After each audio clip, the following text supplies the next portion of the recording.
like, all right, all Muslims or Arabs, or we've weaponized the whole religion. If somebody's Muslim, they're automatically associated with terrorism. Yeah. And the fucked up part is Connor's not even American. Not even close.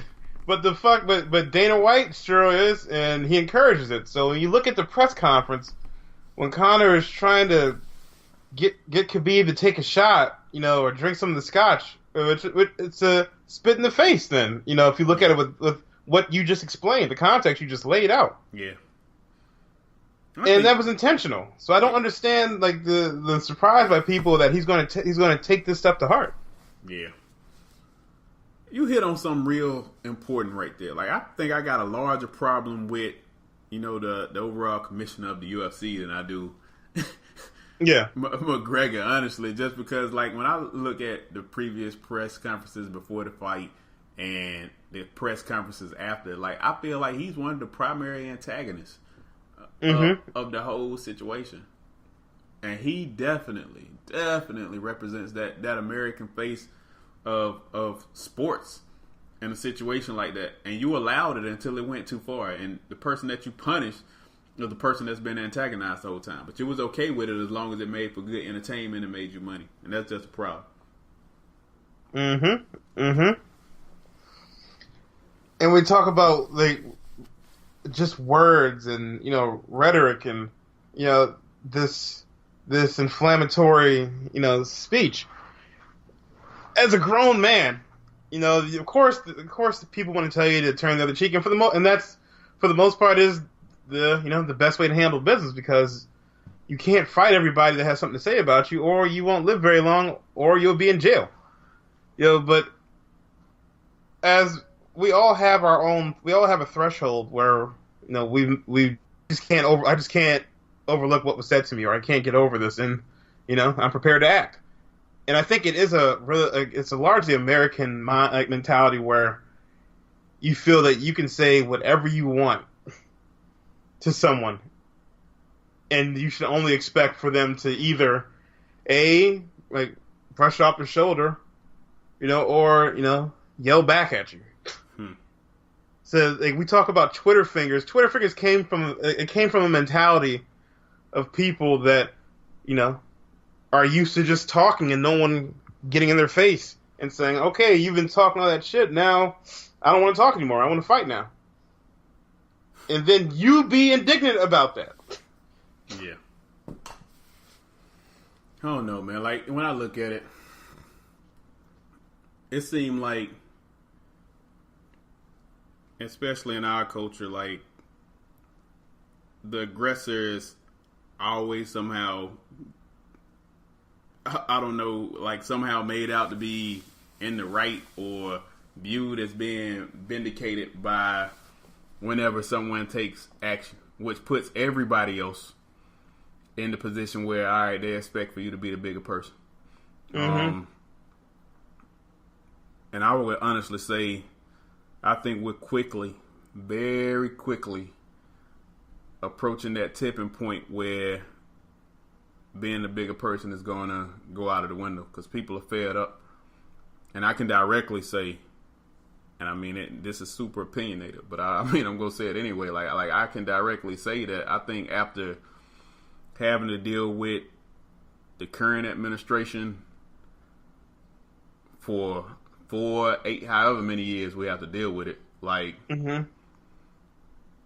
America is going to be tired. Minorities are going to be tired. The world is already tired. Like, we're viewed as a joke on the world stage because of the type of rhetoric we put out. And what you're seeing there is, all right, we talk shit on the world stage as a country, or as the leader of our country does, and now the world is over it. The world is like, all right, we're taking action against you in one form or another. We're not just going to sit back and take this.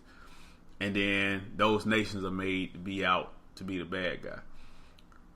White supremacists protest, do whatever, say whatever they want to, and, they're upstanding citizens. We protest the injustice and the blatant disregard for police being called for very normal acts, and all of a sudden we're the aggressor.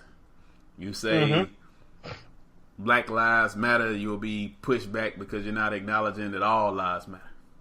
Although the clear implication there is that we're saying that all lives matter, but clearly black lives don't matter as much. Mm-hmm. You are freaking a Native American and you want to protect your land, or you don't want to oil pipe through it and you protest the federal government or create a blockade for them not to do something on the land that was afforded to you because the land that used to belong to you was taken, and now you're committing a federal offense. You're the aggressor. You're an illegal alien coming across the border with kids. Your kids are taken, put in cages where you shouldn't have been coming across the border anyway because you're illegal. You're the aggressor. Yes. There isn't, because I'm one of those people where struggles are different, and every minority in this country has their own version of the struggle. And the bottom line is, no matter what color, ethnicity, if you're a minority, you are experiencing a struggle, and you're most definitely experiencing it right now. Yes. And no matter what's said or done, like, somehow it's always viewed as, well, you know what? You're wrong for feeling some type of way about this. It don't matter if you're part of the LGBT community, or if you're black, or you're Hispanic, or you're an illegal alien, or you're from a shithole country. Like, it's like, all right. And it's funny to me because, like, one of the things that came up recently, speaking of shithole countries, like, the people that he named as shithole country right now has the largest population of esteemed graduates in the U.S. Like, African nations that have migrated to the U.S., true African nations, are putting out more doctors, lawyers, for, like, all the highest degrees you can think of across the board. That's among any culture. A position that was previously held by mostly Asian cultures. And they're still not far behind now. But at this moment, those shithole countries are producing some of the highest educated people in the nation that you don't want them to come to. And that makes sense for one reason, because if you're not a minority, well, basically everything will be afforded to you without you having to work that hard. Yes. So, I mean, when you look at stuff like sports, or you look at business, or you look at religion, in the U.S., it always duplicates and mimics whatever the overall theme is in the society. And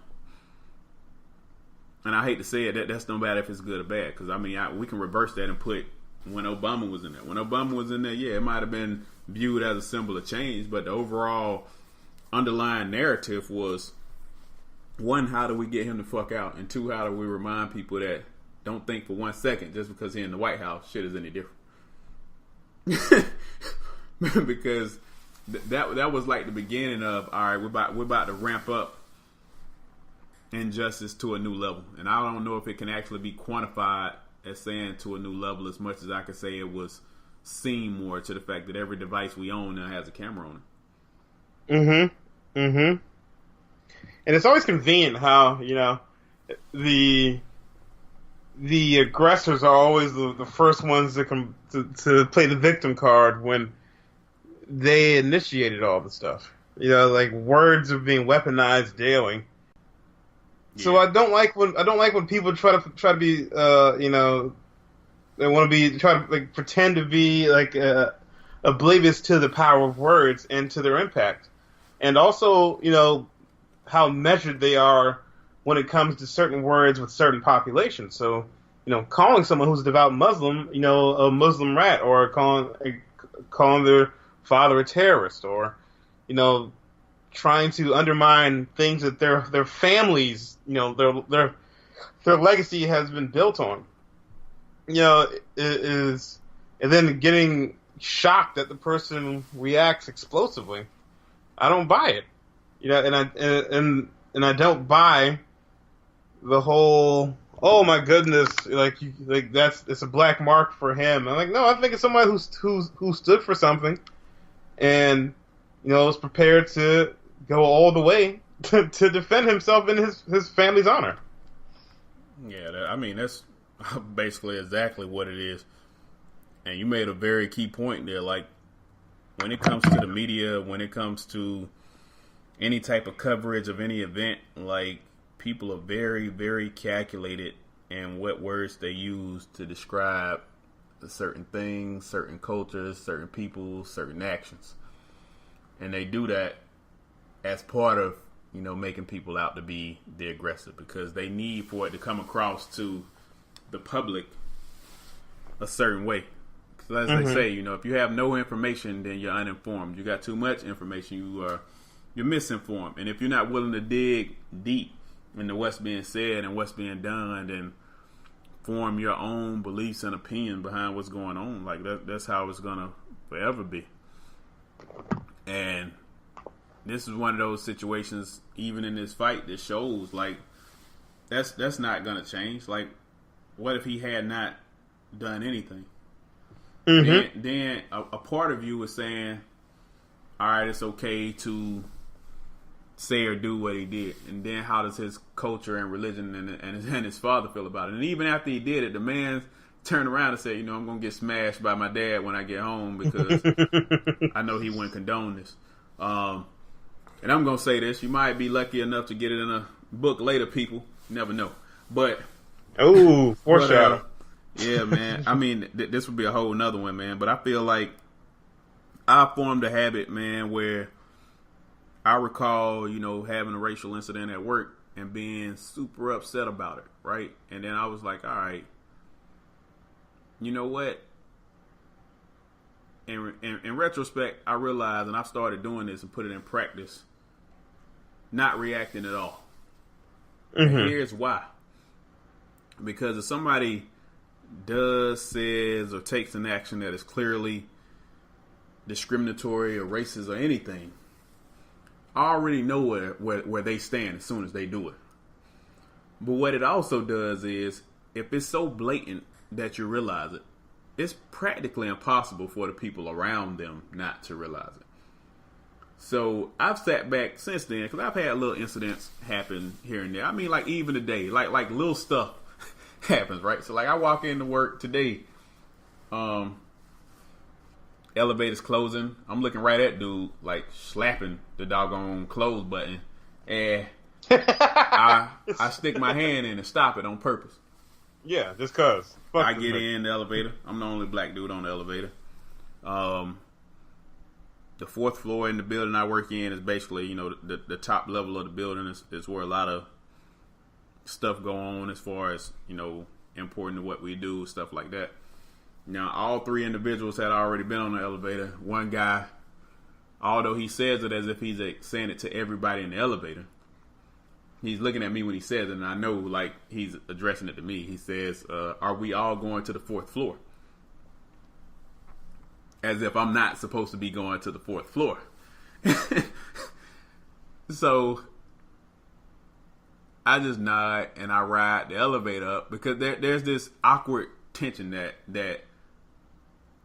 is in the air, and obviously, like, it's impossible for me not to know that it's there, because I'm an African American male in the United States, and it's like, all right, the other two people are looking awkward, and I don't know, or if it's because they don't know how to address what he did, which was so blatant.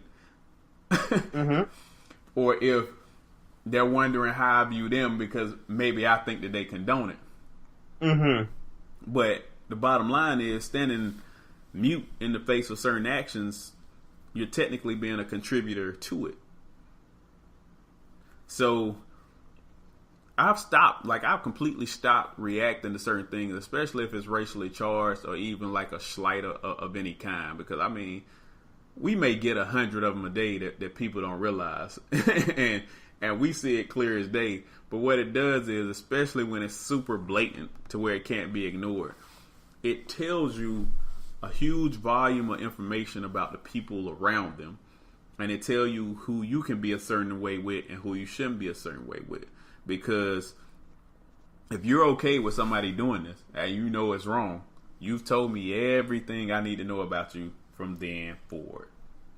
And if I react, what I'm doing is I'm letting it be known very blatantly how I feel about it, and I'm forcing your hand to react, because now you're like, all right, if I don't react, no